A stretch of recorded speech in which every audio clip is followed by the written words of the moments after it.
Então bora dar continuidade à nossa série da leitura comentada do livro Intervencionismo, de Ludwig von Mises. Hoje será feita a leitura do capítulo 1, o qual é um capítulo bem curto, ele tem apenas cerca de 7 ou 8 páginas, então o vídeo de hoje não será muito longo. Roda a vinheta e vamos a ela.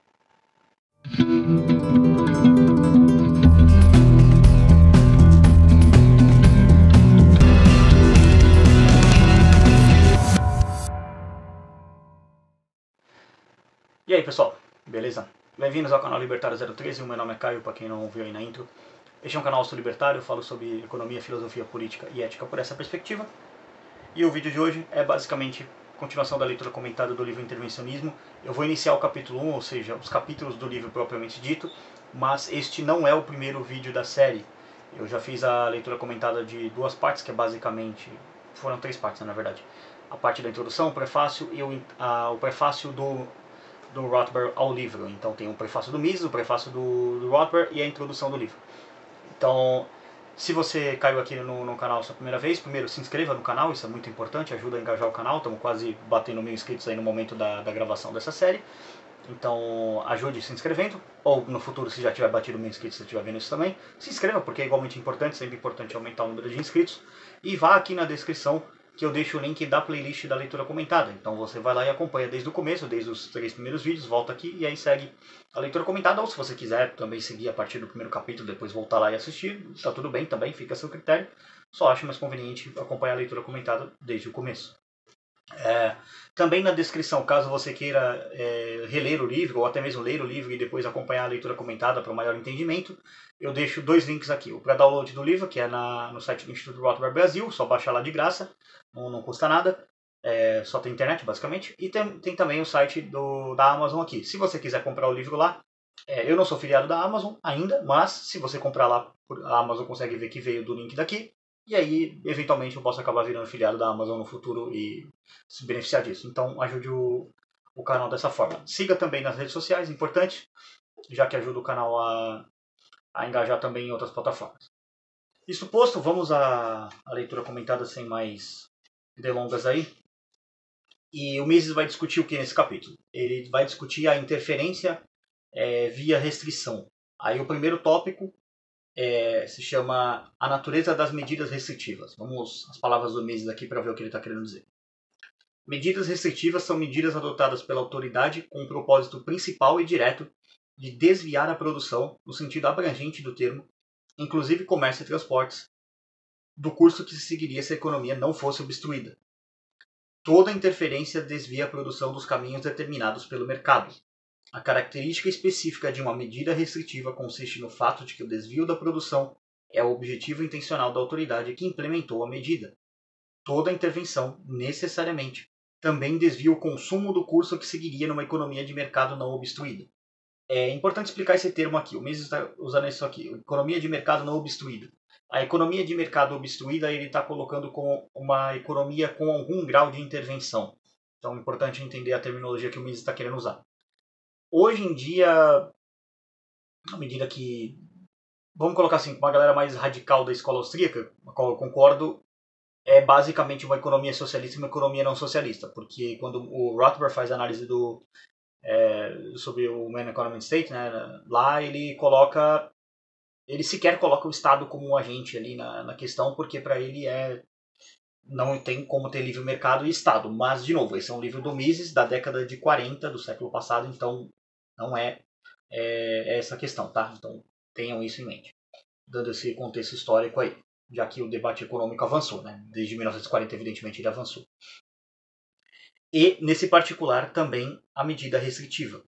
Mas desviar o consumo não é o objetivo de seus criadores. O que eles pretendem é influenciar a produção. O fato de essas medidas influenciarem também o consumo é visto como um efeito lateral que tanto pode ser inaceitável como pode ser tolerado por ser inevitável. A autoridade pode, através de uma medida restritiva, proibir a fabricação de alguns bens, ou proibir a utilização de algum método de produção, ou tornar a fabricação que utiliza tal método mais difícil e mais cara. Dessa forma, a autoridade anula a possibilidade de que sejam empregados meios que estão disponíveis para satisfazer necessidades humanas. Em virtude da intervenção, as pessoas ficam obrigadas a empregar seu conhecimento e habilidade, seus esforços e seus recursos materiais de uma maneira menos eficiente. Tais medidas empobrecem o povo em geral. Isso aqui é muito importante colocar porque o Mises batendo nessa questão de que, cara, você intervir no mercado, você causa pobreza. Porque não só a pobreza da pessoa que é vítima da intervenção diretamente, por exemplo, alguém que tem um preço controlado, que não consegue vender no preço de mercado e toma prejuízo, mas também o consumo das pessoas em si é afetado. Porque, por exemplo, se um bem, pense em qualquer bem, tem um preço controlado e ele é menos ofertado, isso torna as pessoas mais pobres, de certa forma. Não no sentido monetário, mas no sentido de que ela passa a ter uma... Como é que eu posso dizer? É que eu estou pensando no termo em inglês, seria uma pool of goodies, né? Seria algo como tipo uma piscina de produtos, uma oferta de produtos, acho que seria a melhor tradução. Disponível. Então, por exemplo, vamos supor que seja uma interferência no pão, por exemplo, em algum tipo de pão. A pessoa teria, sei lá, 7, 8 opções de pão porque o mercado está tipo, de boa, desobstruído. Uma economia, como o Mises usa, né? Uma economia de mercado não obstruída, né? Vamos usar o termo do Mises aqui. E aí o governo mete uma porrada ali no preço do trigo, sei lá, faz algum tipo de intervenção, algum tipo de estatística lá parida por algum idiota da Unicamp. E aí o que acontece? Sei lá, tinha 7, 8 opções de pão, agora, sei lá, tem 2, 3. Então você diminuiu a oferta e deu problema. Então é uma questão.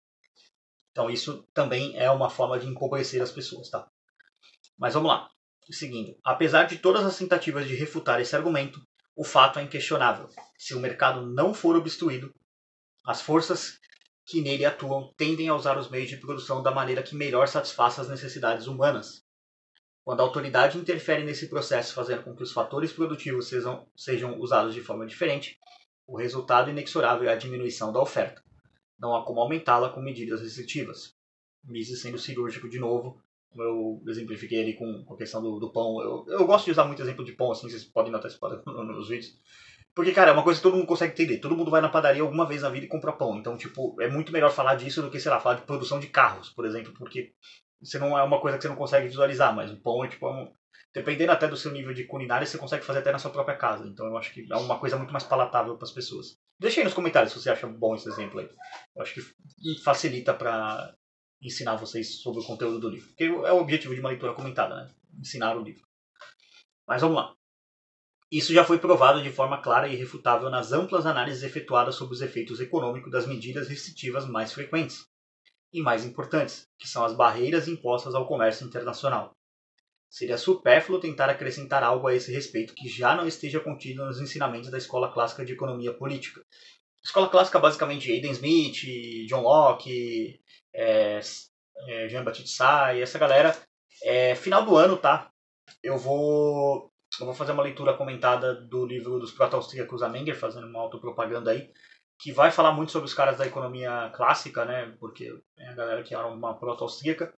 E quando tiver aí o vídeo disponível, eu volto aqui nesse vídeo e deixo aqui na descrição. Então, se você estiver vendo isso no futuro, já está na descrição. Se você não tiver, aguarde aí que vai sair, tá? A partir de dezembro e janeiro vai ser o período que eu vou dar uma parada com o canal, assim, no sentido de que tipo, eu não vou gravar novos vídeos, eu vou deixar vídeos pré-gravados.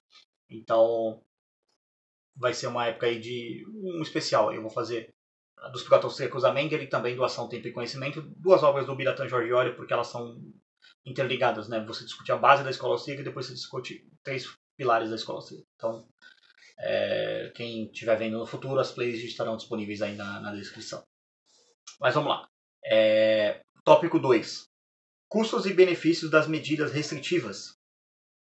Tem sido usado o argumento de que as desvantagens causadas pelas medidas restritivas diminuindo a produtividade e, portanto, restringindo a oferta são compensadas por vantagens em outras áreas. A autoridade pode alegar, por exemplo, que a preservação de um grupo de produtores menos eficientes seria suficientemente importante a ponto de justificar a diminuição do consumo. Pode considerar justificável que o pão custe mais caro para a população em geral, a fim de que os fazendeiros proprietários de terras menos férteis possam viabilizar a sua produção. Pode também considerar de interesse nacional proibir a utilização de novos equipamentos, a fim de proteger as empresas que não possam dispor dessas máquinas, na competição com outros fabricantes melhor equipados. pela proscrição de lojas de departamento, cadeias de lojas especializadas e outras formas de organização comercial, a autoridade pode estar possibilitando que o pequeno varejista continue a ser competitivo, embora o consumidor esteja sendo prejudicado. Eu vou dar um exemplo disso aqui, que é uma bizarrice, que é típica de Brasil. Eu esqueci o nome do cara, acho que é Cobori, José Cobori, alguma coisa assim. Eu vou tentar achar o canal dele e deixar aqui na descrição. É um senhorzinho de origem japonesa, né? Ele é brasileiro nipônico, né? Ele tem um vídeo. Eu vou tentar achar o vídeo também, vou deixar o canal dele aqui na descrição e também o vídeo dele. Se eu achar, eu coloco. Enfim, eu tenho que lembrar o nome dele, mas eu lembro que eu fiquei muito impactado por esse vídeo. Ele é um senhorzinho que ele joga golfe, né? Ele é um praticante de golfe.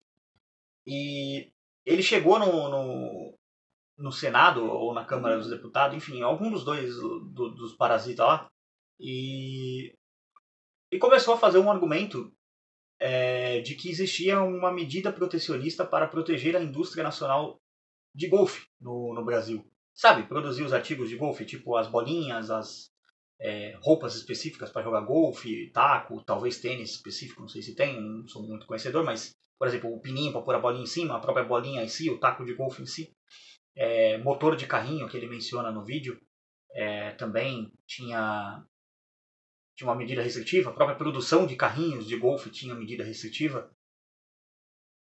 Então ele aponta que há diversas medidas restritivas para a produção de insumos para a prática de golfe no Brasil, mas ele expõe um fato que é absurdo, que é, mas senhores, não existe nenhuma indústria de golfe no Brasil. Então, o Brasil é tão protecionista com algumas coisas que, tipo assim, não há sequer uma única empresa, pelo menos na época do vídeo, né, não sei se isso mudou, que fabricava insumos para a prática de golfe no Brasil. Tipo, o pneu do carrinho, enfim, coisas do tipo. Mas a medida protecionista existia. Então, é um exemplo disso aqui que o Mises coloca, né? Considerar o interesse nacional de proibir a utilização de novos equipamentos a fim de proteger as empresas que não possam dispor dessas máquinas. Então, a ideia da proteção existia. Tipo assim, vamos proteger a indústria nacional com medidas restritivas de produção. Mas a indústria nacional sequer existia. Eu acho que isso aí é o puro suco da burrice econômica do Brasil, sabe? Tipo, é um vídeo assim que eu vi há um tempo no canal dele. Eu vou ver se eu acho, realmente eu vou tentar deixar aqui na descrição. E me impactou muito, porque é uma coisa que faz você refletir, sabe? Tipo, caraca, que país maluco que a gente vive. Mas enfim, vamos lá. Seguindo aqui. Se tais medidas forem adotadas com pleno conhecimento de seus efeitos, se a autoridade tem plena consciência do que está fazendo e dos resultados que irá obter, só podemos discordar dos seus objetivos e não dos meios que está empregando para atingi-los. Os meios empregados estariam sendo compatíveis com os objetivos pretendidos. Do ponto de vista dos seus objetivos e propósitos, sua ação está correta. Se o seu objetivo é fazer com que os fazendeiros sejam mais bem-sucedidos, a imposição de um ônus sobre os consumidores de pão é um meio adequado e justificaria a adoção de uma tarifa protetora ou mesmo a proibição da importação de grãos e de farinha de trigo. Todos sabem que essas coisas são apresentadas ao público sob uma ótica diferente. A opinião pública tem sido levada a acreditar que as barreiras tarifárias não reduzem a oferta, ao contrário, aumentam-na. Proteger o pequeno empresário da competição com a grande empresa, Big Business.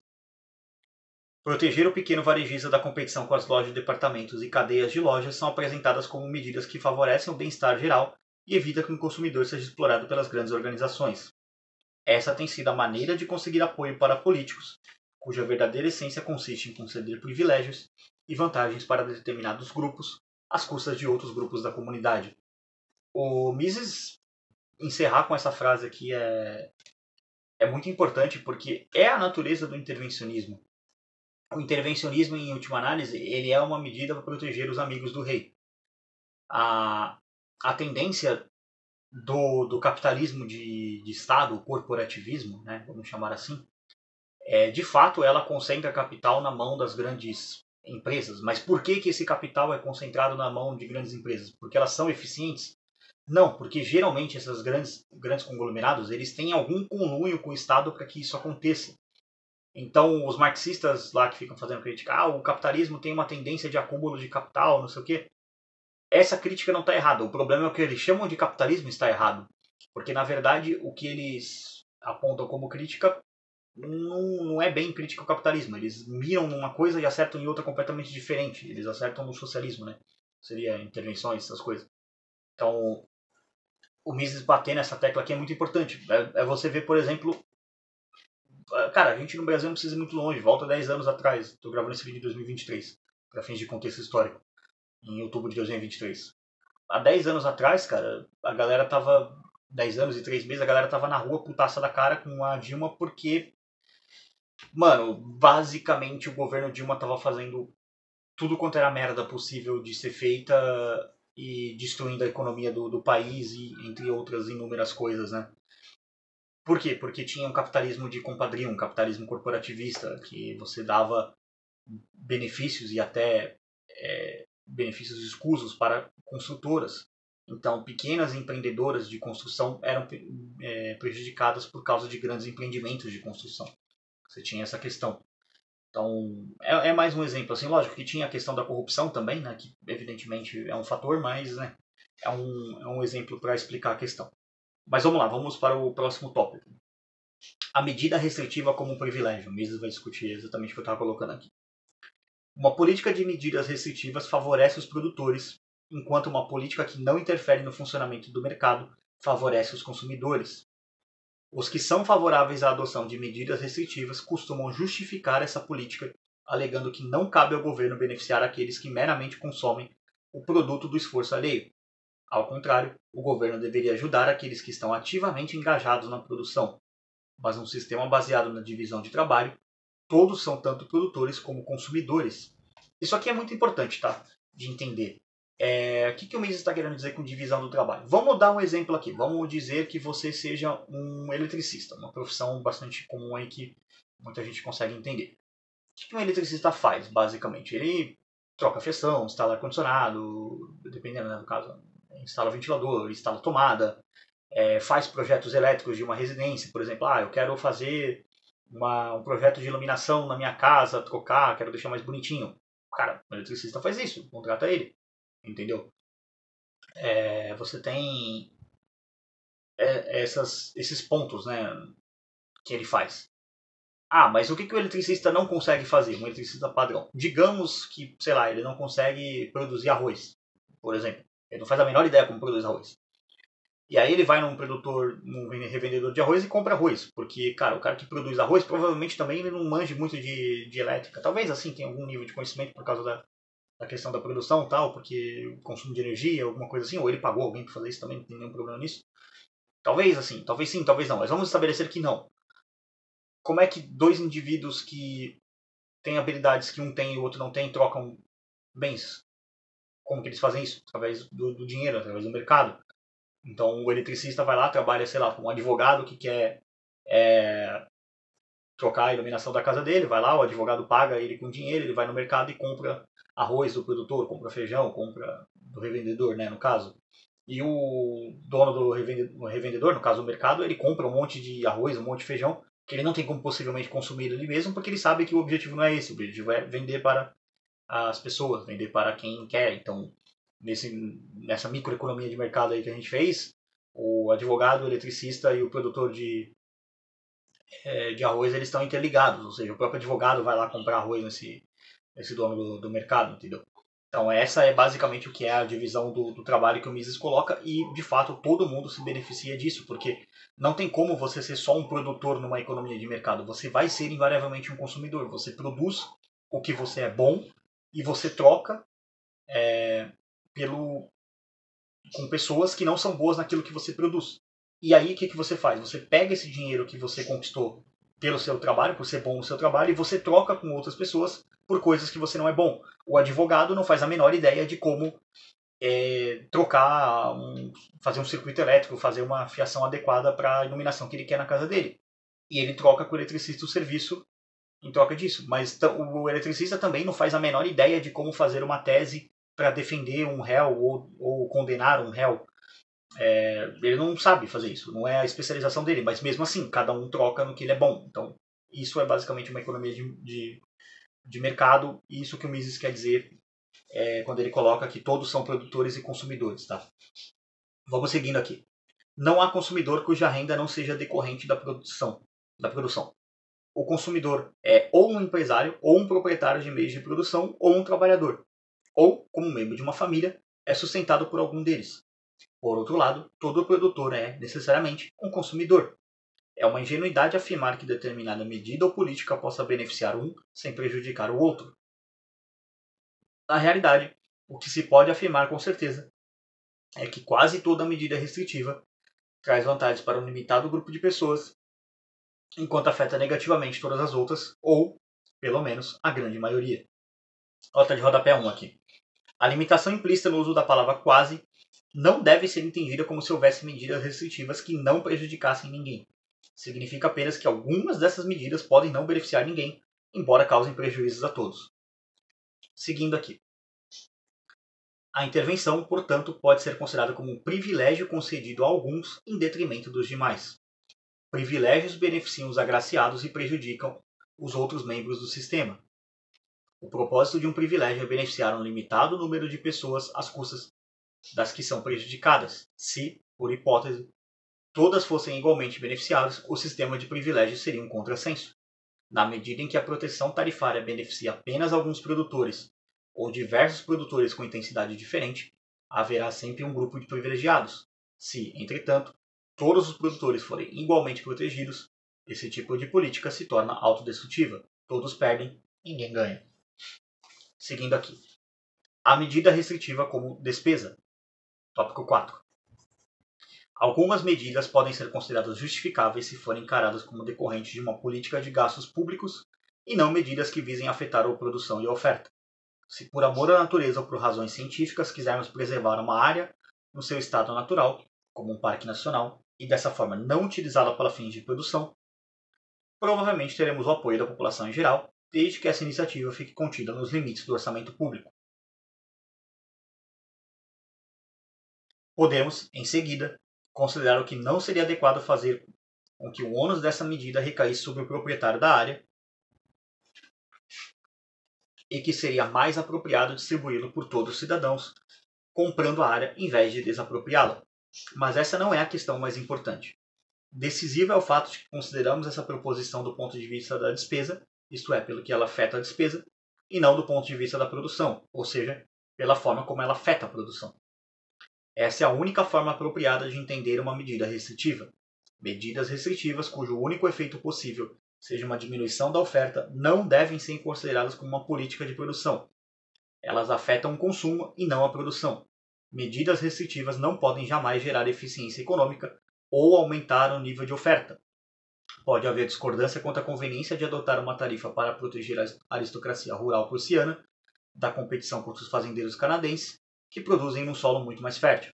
Mas, se formos favoráveis a uma tarifa para proteger os produtores de grãos da Prússia, não estaremos recomendando uma medida em favor do incremento da produção de grãos, mas uma medida destinada a ajudar os proprietários rurais alemães às custas dos consumidores de grãos. Nunca será possível basear um sistema econômico em tal concessão de privilégios, que só podem ser sustentados com o dispêndio de recursos que foram obtidos por outros fins. Quando Luís XIV, 1638-1715, com dinheiro público, ou seja, dinheiro roubado de imposto, concedia uma sinecura a uma de suas favoritas, estava apenas fazendo uma despesa, não estava fazendo política econômica.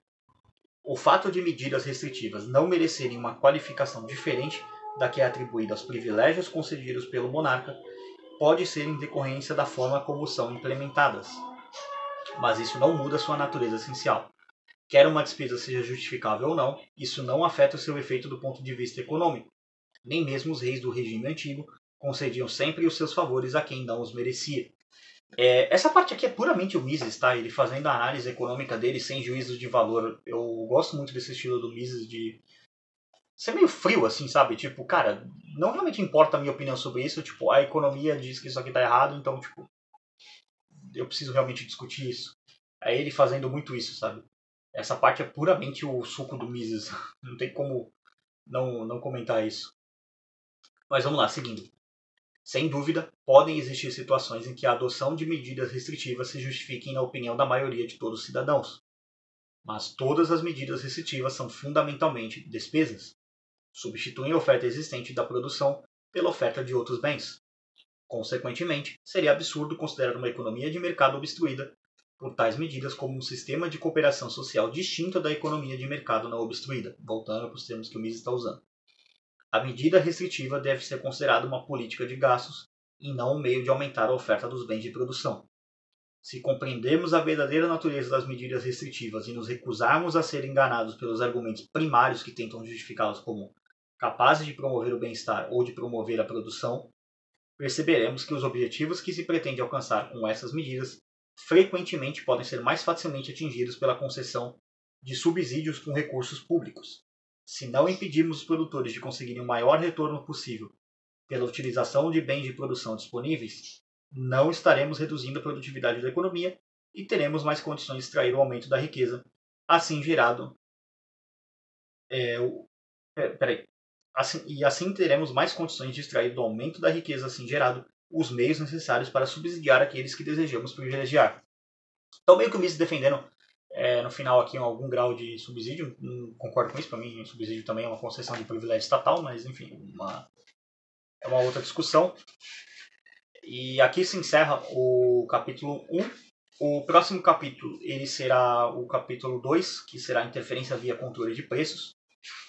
Esse capítulo, para quem estiver acompanhando a leitura aí, ele vai da página 36, 37, 38, 138 até a página 158, então é um capítulo mais longo, esperem um vídeo maior.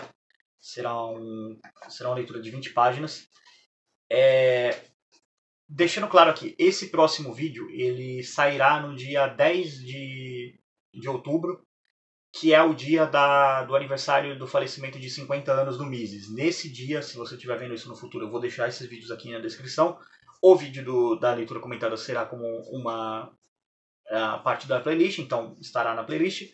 Já o outro vídeo que eu vou fazer vai ser um vídeo especial sobre, basicamente, quem é nosso queridinho aqui, quem é o Mises, quem é esse economista que, mesmo 50 anos depois de seu falecimento, ainda é um nome que transcendeu as eras, é alguém que conseguiu vencer o tempo e continuar relevante mesmo 50 anos depois de ter falecido. Vai ser basicamente um especial aí, tipo, contando a história do Mises, falando um pouco sobre a vida, sobre a carreira dele, sobre por que Mises é tão relevante, por que ele ainda é tão importante. Então eu vou fazer 2 vídeos nesse dia. Será a leitura comentada e também será o vídeo da vida do Mises. E se você chegou até aqui, acredito que você tenha curtido o vídeo, né? Não teria ficado nessa jornada aí sem ter gostado dele. Eu falei que o vídeo ia ficar curtinho, tá dando quase meia hora. Mas peço para que você se inscreva no canal, se você não se inscreveu até agora, é muito importante. E ajude o canal financeiramente com algum valor de doação que você puder. Afinal, leitura comentada dá um trabalho. Então, se você puder remunerar o trabalho aí com qualquer valor, através de Bitcoin, Bitcoin Lite ou Nano, nas opções de criptomoeda, ou se você quiser mandar um pixão aí de qualquer valor, já ajuda aí, manda qualquer valor. O pix é o contato.libertario03@gmail.com. Sei lá, quiser mandar R$1, R$2, 50 centavos, qualquer ajuda financeira aí ajuda bastante o canal. Mas é isso aí, pessoal. Encerro o vídeo por aqui. Agradeço a todo mundo que assistiu. Por esse vídeo é isso. Tchau, tchau.